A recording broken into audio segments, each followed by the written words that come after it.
Comment créer un business automatisé sur le web en 2020? Bonjour les amis, et c'est la question à laquelle on va répondre aujourd'hui. Olivier Roland, un célèbre marketeur français, en parle très bien dans ses vidéos. Jimmy Decom, un ami, en parle aussi très régulièrement. Et aujourd'hui, on va approfondir un peu le sujet avec mon expérience sur le web, comment j'ai automatisé mon business dans le sport, quelles sont les choses à faire, quelles sont les choses à pas faire.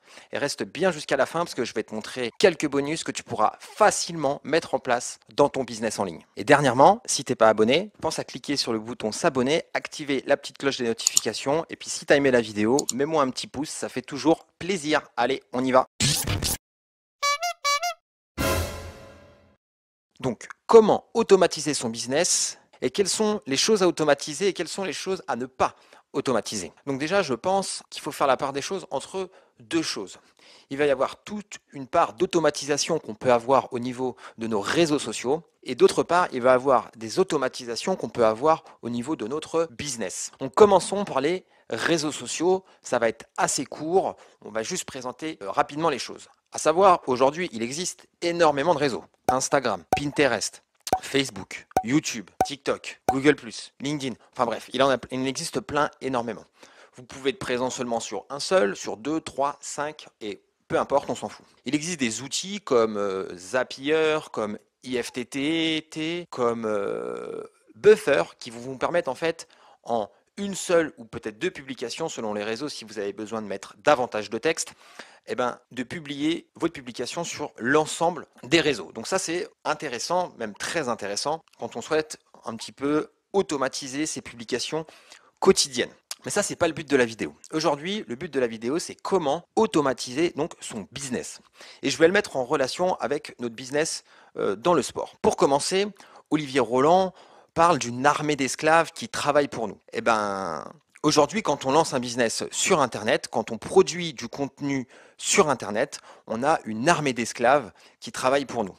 Une armée d'esclaves au sens un petit peu figuré du terme, c'est-à-dire que tous les contenus qu'on va produire sur Internet vont nous permettre d'acquérir du trafic quotidiennement et de transformer ce trafic prospect et ces prospects plus tard en clients. Donc parlons un petit peu de cette armée d'esclaves qui est le contenu qu'on va produire. Le but, c'est que notre contenu soit intemporel. Le but de notre contenu, il faut que dans 5 ans ou même dans 10 ans, il puisse toujours répondre à la question que vous vous êtes posée. Donc là, vous allez me dire, oui, il y a plein de questions sur lesquelles on peut se poser et qui sont intemporelles. Oui, mais il y a aussi énormément de choses sur lesquelles des gens se placent aujourd'hui et dans 1 an ou dans 2 ans, ça va disparaître. Par exemple, tout ce qui est lié au marketing digital, il faut rester à la pointe, il faut rester informé parce que ça bouge énormément, les algorithmes bougent énormément, et ce qui fait que si on ne met pas à jour régulièrement nos techniques, ça devient obsolète. L'intérêt, par exemple, pour nous dans le sport, par exemple, apprendre à nager, aujourd'hui, ça marche, dans 10 ans, ça marchera toujours de la même manière. Certes, avec des méthodes différentes,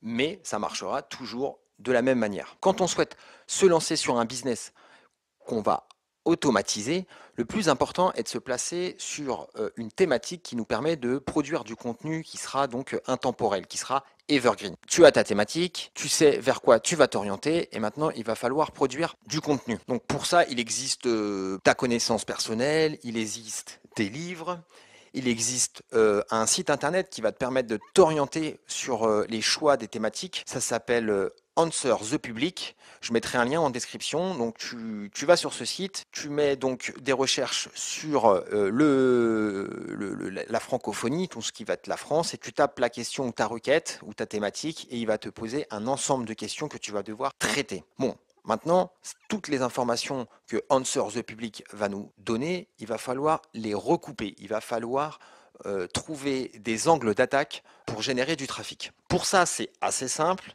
Tu vas aller sur Uber Suggest. Donc pareil, je vais te mettre un lien en description et tu vas regarder les thématiques que Answer the Public te propose et tu vas regarder les requêtes qui sont cherchées sur Internet. Donc tu vas chercher des volumes petits, tu vas chercher des volumes gros et tu vas, à l'issue de ça, déterminer l'ordre de priorité de la production de ton contenu. Sachant que le plus important, c'est de traiter les contenus à gros volume de recherche en premier et de traiter les contenus à faible volume de recherche en dernier. Ok, tu sais produire du contenu. Donc maintenant, tu as toute la stratégie pour produire du contenu et on va commencer à passer aux choses intéressantes, à automatiser son business. Donc pour ça, il existe énormément d'outils, ClickFunnels, LearnyBox, System.io, on peut aussi avoir Wolfeo, on peut le faire avec un site WordPress et des autorépondeurs comme GetResponse ou ActiveCampaign. Enfin bref, il existe énormément d'outils. Je ne vais pas te faire la liste est longue et c'est pas le but de la vidéo. Aujourd'hui, c'est très simple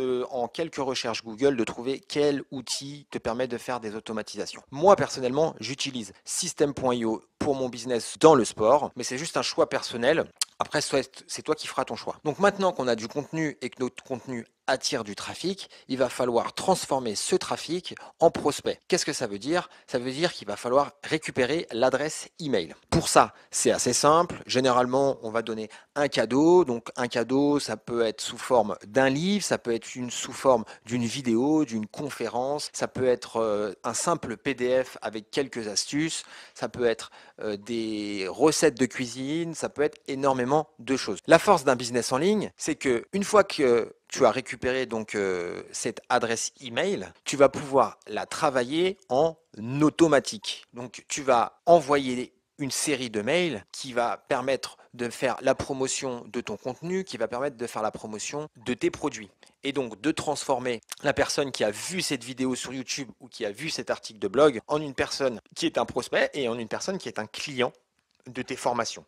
Mais là, on parle de formation, mais on est déjà un petit peu trop loin. Si tu débutes sur le web et que tu es tombé sur cette vidéo, une fois que tu as commencé ton contenu et que tu récupères les quelques adresses mail, je te conseille dans un premier temps de rentrer en contact avec les personnes de ta liste. Et pour ça, moi, dans System.io, j'utilise une règle d'automatisation qui est très simple pour rentrer en contact très facilement et de manière presque naturelle avec les gens qui rentrent dans ta liste. Je m'explique. Dans System.io, je peux faire la chose suivante. Les gens arrivent sur une page de capture, il y a mon livre en téléchargement, je leur propose de télécharger mon livre et ils le téléchargent. Derrière, ils vont recevoir un mail et moi, j'ai fait la chose suivante. J'ai créé une règle d'automatisation où j'ai dit le déclencheur de l'action, c'est un clic dans un mail et ça va déclencher l'envoi d'un email, d'un autre email en automatique où je vais lui dire la chose suivante. Bonjour, en me connectant à mon ordinateur, j'ai vu que tu avais téléchargé mon livre. J'aimerais en savoir plus sur toi, quels sont tes projets, quels sont tes objectifs, quels sont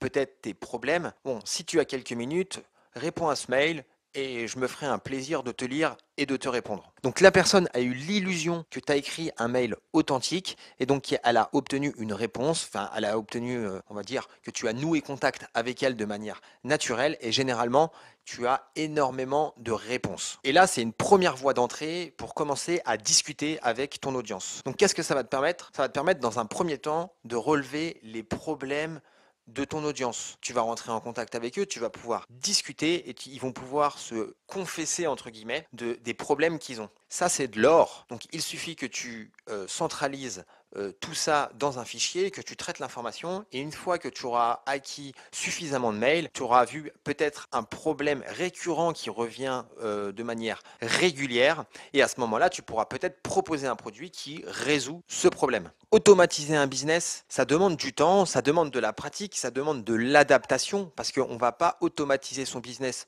tous de la même manière. Il y a des choses qu'on peut mettre en place, mais il y a des choses qui sont propres à notre activité. Mais surtout, le plus important, il faut que ce soit naturel. Il faut que la personne en face de vous ait le sentiment que les mails qu'elle reçoit, que le contact que vous nouez avec elle soit naturel. C'est vraiment super, super important. Il ne faut pas que ce soit vraiment publicitaire. Les gens sont martelés de publicité à longueur de journée. Donc si c'est pour faire pareil quand vous leur envoyez un mail, c'est perdu quasiment. Il faut que le contact devienne naturel. C'est pour ça que c'est la règle d'automatisation que je vous ai dite juste avant. C'est un super tomahawk qui marche hyper bien. Donc si toi aussi tu veux automatiser ton business avec System.io, je te laisse un lien 30 jours en description de cette vidéo. Tu cliques, tu crées ton compte, tu valides ton email et c'est bon, tu peux commencer à créer tes premières pages sur Internet, tes premiers tunnels de vente et peut-être tes premières adresses mail. Si tu n'as pas encore choisi ta thématique, si tu ne sais pas encore quoi faire, comment t'orienter, quelle stratégie mettre en place pour ton activité en ligne, j'ai quelque chose à te proposer. Si tu veux plus d'informations, il y a le Freedom Bootcamp